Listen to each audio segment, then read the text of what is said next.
EJEAS Q7 promises big league comms on a budget. 7-rider intercom, up to 1.2 km range, HD speakers, 20-hour battery, and waterproof durability. Either we've reached budget mesh performance under $100 or it's another spec sheet fairy tale. Here's what caught my attention. Bluetooth 5x, CVC noise cancellation supposedly clear up to 120 km/h, FM radio, voice assistant support, and universal pairing. But here's the thing, what looks awesome on paper can turn into tech roulette on the road. I put this thing through a real ride test, 2 weeks of commuting, a 400-mile weekend loop, and a rainy night run on both a full face and a modular lid. I've put the direct link to check current pricing in the description, but before you click anything, let me show you what I discovered after 2 weeks of testing. Let's set expectations. The Q7 claims to solve 3 problems for riders: easy group comms, clear audio at speed, and all-day battery life without breaking the bank. The marketing promises are 7-way full duplex intercom with up to 700-1200 meters range in open-terrain HD speakers with intelligent noise reduction for clear calls and music, 18-20 hours of talk time and fast charging, IP-rated water resistance for all-weather riding. Sounds criminally generous for the price, right?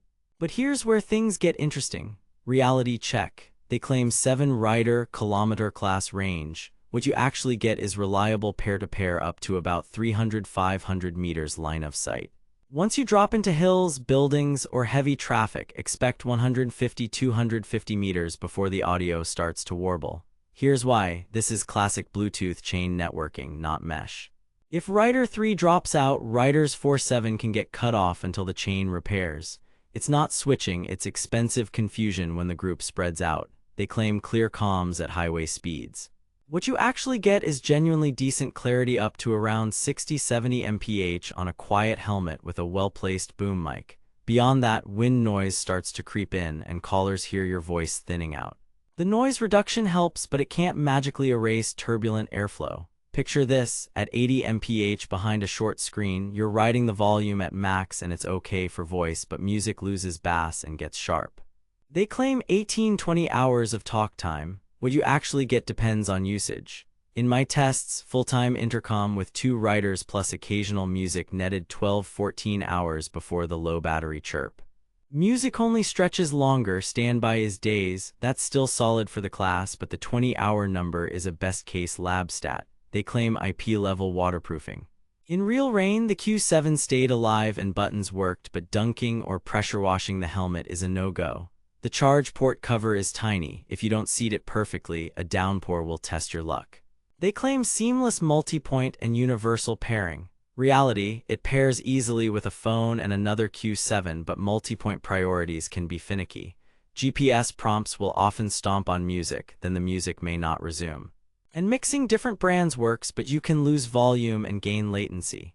Here's where it gets mathematically impossible. You can't have wide area, stable group comms, high-speed wind immunity, and premium audio at this price without compromises.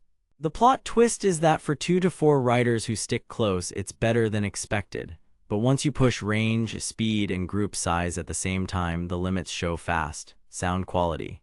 The speakers are the usual 40mm style and sit in the 90 to 100 dB peak zone depending on helmet acoustics.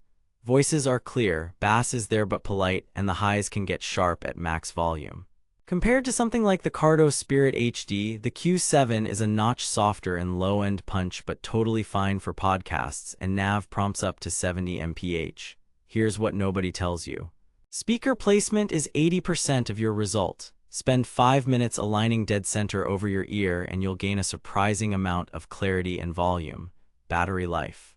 My measured charge time was around 2.5 hours from empty. With continuous intercom, I averaged 12-14 hours. With mixed use, a weekend day ride was no problem.